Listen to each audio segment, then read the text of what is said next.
मासे खायला तर आपल्याला सर्वांनाच आवडतं, पण बऱ्याच जणांची तक्रार असते की मासे फ्राय करताना मसाल्याचं कोटिंग निघून जातं किंवा मासे पाहिजे तसे कुरकुरीत होत नाही. पण या व्हिडिओमध्ये मी सांगितलेल्या टिप्स फॉलो केल्यास तुमचे मासे अगदी योग्यरित्या फ्राय होतील आणि कोटिंगही तव्याला चिटकणार नाही. तर हा व्हिडिओ शेवटपर्यंत नक्की बघा, अजिबात स्किप करू नका. चला रेसिपीला सुरुवात करूया. नमस्कार, मी सारिकाज किचनमध्ये तुमचं अगदी मनापासून स्वागत करते. मी बनवलेल्या रेसिपीज तुम्हाला कशा वाटतात प्लीज कमेंट करून सांगत चला. त्याचबरोबर व्हिडिओला लाईक करा, शेअर करा आणि चॅनलवर जर नवीन असाल तर चॅनलला देखील नक्कीच सबस्क्राईब करा. व्हिडिओला हाईप देखील नक्कीच करा. तर बघा, मी इथे मच्छी घेतलेली आहे आणि छान त्याचं सगळं लाल पाणी निघस्तोवर 4 ते 5 वेळा मी त्याला स्वच्छ धुवून घेतलेली आहे. तर बघा कसले छान असे मोठे मोठे पीस आहेत. बघा सगळेच एकसारखे आहेत, मस्त असे मोठे मोठे पीस आहेत. चला तर आता हे धुवून झालेले आहेत. तर याला आता आपल्याला लावायची आहे हळद.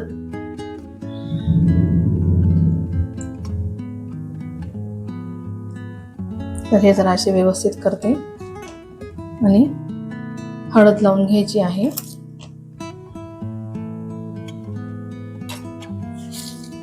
त्यानंतर मीठ लावून घ्यायचं आहे.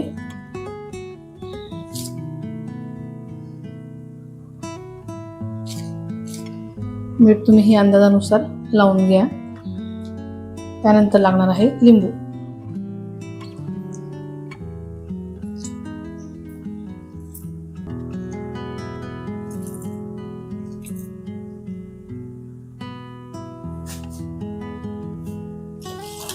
आता हे आपल्याला व्यवस्थित असं मिक्स करून घ्यायचं आहे.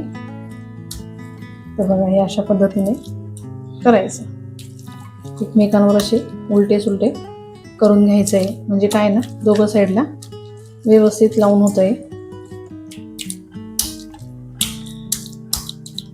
तर हे बघा आणि याला छान आपल्याला मुरत ठेवायचं आहे. तर मी आता हे 2 वाजेला आणलेत माझ्या मिस्टरांनी. तर आता मी स्वच्छ धुवून घेतले. हळद मीठ लिंबू लावून याला ठेवून देणार आहे. तर आता याला झाकून ठेवून द्यायचं आहे. ठीक आहे, आता हे झाकून ठेवून द्यायचे. आता मी फ्रीजमध्ये ठेवून देते. माशांसाठी लागणारा मसाला बनवून घेऊ. तर त्यासाठी लागणार आहे लसूण, आलं, त्यानंतर लाल मिरची पावडर लागणार आहे. तर मी इथे दीड चमचा घेतलेला आहे. त्यानंतर लागणार आहे हळद. त्यानंतर लागणार आहे जिरं अर्धा चमचा टाकून घेतलेला आहे. हळद देखील अर्धा चमचा टाकलेली आहे. त्यानंतर धना पावडर सुद्धा 1.5 चमचा घेतलेला आहे. त्यानंतर हा मी इथे सावजी मसाला वापरणार आहे, खूप छान लागतो. तर हा इथे सावजी मसाला सुद्धा मी 1.5 चमचा घेतलेला आहे. त्यानंतर लागणार आहे माशांचा मसाला. तर तो मी इथे अर्धा चमचा टाकून घेतलेला आहे. त्यानंतर कढीपत्ता हा नक्कीच टाका, याच्याने खूप छान त्याला एक फ्लेवर येतो. त्यानंतर कोथिंबीर टाकून घेतलेली आहे. तर हे मिक्सरला फिरवून घ्यायचं आहे. तर मिक्सरला बघा या अशा पद्धतीने बारीक झाले. तर यात थोडं आपल्याला पाणी टाकून छान त्याची बारीक पेस्ट आपल्याला बनवून घ्यायची आहे. तर बघा या अशा पद्धतीने बारीक पेस्ट बनवायची आहे की जेणेकरून माशांना हा मसाला लागायला हवा. तर बघा अशा पद्धतीने थोडं पाणी टाकून मिक्सरला फिरवून घ्यायचं आहे. तर हा मसाला एका मोठ्या ताटातच काढा. तर का तेही मी तुम्हाला सांगते. तर मी ते ताट घेतलेला आहे, ताटात हा मसाला काढून घेतलेला आहे. तर यात आपलं मीठ टाकायचं राहिलेलं आहे. तर मी यात मीठ टाकून घेते. त्यानंतर टाकायचं आहे आपल्याला तेल. तर तुम्ही मिक्सरला बारीक करत असताना तेल वापरलं तरी चालेल, 1 किंवा 2 पळी. आणि नाहीतर मग असं मसाल्यात टाकलं तरी चालेल. तर मी ते तेल टाकून घेतलेलं आहे. त्यानंतर टाकणार आहे बारीक चिरलेली कोथिंबीर. तर ती टाकून घेतली. आता याला छान असं आपल्याला व्यवस्थित मिक्स करायचं आहे. म्हणजे मीठ छान मिक्स होईल, कोथिंबीरही व्यवस्थित त्याच्यामध्ये मिक्स होईल. तर अशा पद्धतीने मिक्स करून घ्या आणि इथे थोडं मीठही चेक करून घ्या. तर हे झालं तर छान त्याला ताटात पसरवून द्यायचं आहे. तर ताट यासाठी सांगितला की ज्यावेळेला आपण माशांना मसाला लावतो ना, तर त्यावेळेला व्यवस्थित लावता येतो. लहान भांड्यात घेतलं की मग हवं तसं लावता येत नाही. तर बघा माशांना सुद्धा मी 4 ते 5 तास मॅरिनेट करून ठेवलेलं होतं, कारण दुपारचे आणलेले होते, मग मी हे रात्री करायला घेतलेले आहेत.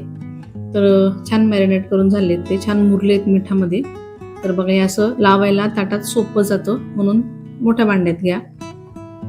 तर एक साईडला तर ऑलरेडी लागून जातं, तर वरून आपल्याला अशा पद्धतीने माशांना हा मसाला लावून घ्यायचा आहे. बघा मसाला लागलेला आहे, थोडंसं हलकं फिरवून घ्यायचं आहे.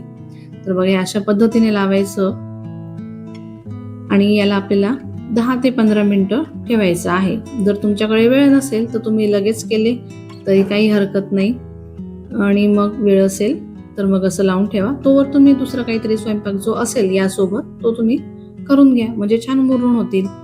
तर मी आता हे ठेवते थोडं साईडला. तर माशांना लावलेली मसाल्याची कोटिंग निघू नये यासाठी आपल्याला घ्यायचा आहे रवा. तर इथं मी रवा घेतलेला आहे. तुम्ही रव्याच्या ऐवजी तांदळाच्या पिठात केलं तरी चालणार आहे. तर मी इथे रव्याने करते, म्हणजे छान कुरकुरीत मासे तयार होतात. तर रवा घेतलाय, त्यात मीठही टाकून घेतलेलं आहे. तर मीठ थोडंच घाला, कारण ऑलरेडी माशांनाही मीठ लावलंय, मसाल्यामध्ये पण मीठ आहे, तर मग रव्यात थोडं कमीच घाला. त्यानंतर हे अशा पद्धतीने आपल्याला रवा लावून घ्यायचा आहे माशांना. तर रवा हा थोडाच घ्या अंदाजानुसार, कारण उगाच मग तो रवा उरतो आणि मग तो फेकला जातो माशांचा रवा, म्हणून लागता रवा घ्यायचं. आणि आता हे अशा पद्धतीने आपल्याला माशांना रवा लावून घ्यायचा आहे. तर व्यवस्थित दाबून लावा. वरच्यावर जर तुम्ही नुसतं टाकणार तर तो मसाला जळेल, त्यामुळे रव्याचं कोटिंग हे आपल्याला व्यवस्थित करायचं आहे. तर हे अशा पद्धतीने लावून घ्यायचं आहे. तर मी इथे माशांचा तवा घेतलेला आहे. तर मी मासे अंडे ह्या एकच तव्यात करते, तर मी ते स्पेशल ठेवते. तर त्यात मी तेल टाकून घेतलेलं आहे. 3 चमचे तेल टाकलेले आहेत, जी तेलाची पळी असते ती. त्यानंतर एक कढीपत्ता ठेवा. ह्या कढीपत्त्याचा सुगंध खूप छान येतो. मासे तळताना मसाला एक त्याला छान सुगंध येतो, म्हणून कढीपत्ता नक्कीच टाका. त्यानंतर त्यावर असे मासे आपल्याला ठेवून घ्यायचे आहेत. तर अशा पद्धतीने ठेवायचे, थोडा वेळ ठेवायचं. मीडियम फ्लेमवर हे मासे करा, म्हणजे छान ते शेकून होतील आणि शिजतील ते मासे, म्हणून मग मीडियम फ्लेमवर ठेवा. त्यानंतर त्याला पलटवून घ्यायचं आहे. कढीपत्ता तसाच असू द्या.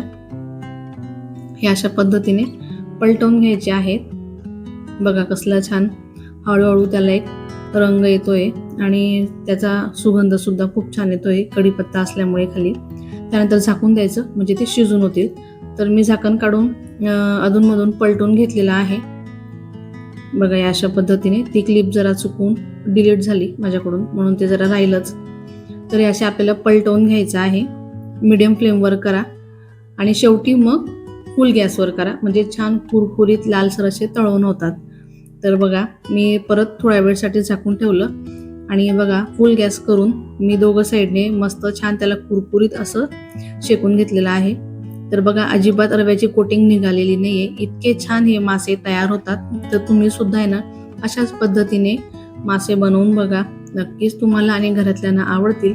आता श्रावण महिना सुरू होणार आहे, त्याआधी तुम्ही नक्कीच मासे आणून ही रेसिपी बनवून बघा. आमच्याकडे श्रावण पाळला जातो, म्हणून आम्ही सुद्धा हे मासे आणून त्याचा छान असा आनंद घेतलाय. अगदी चविष्ट असे हे मासे तयार होतात, खूप छान तयार झालेले होते. तर तुम्ही देखील नक्कीच बनवून बघा आणि कसे झाले हे मला कमेंट करून प्लीज नक्कीच सांगाल. पुन्हा एकदा सांगेल की व्हिडिओला लाईक करा, शेअर करा. चॅनलवर जर नवीन असाल तर चॅनलला देखील नक्की सबस्क्राईब करा आणि व्हिडिओला हाईप देखील नक्कीच करा, म्हणजे जास्तीत जास्त लोकांपर्यंत ही रेसिपी पोहोचेल. चला तर मग भेटूया पुढच्या रेसिपीमध्ये. तोपर्यंत धन्यवाद.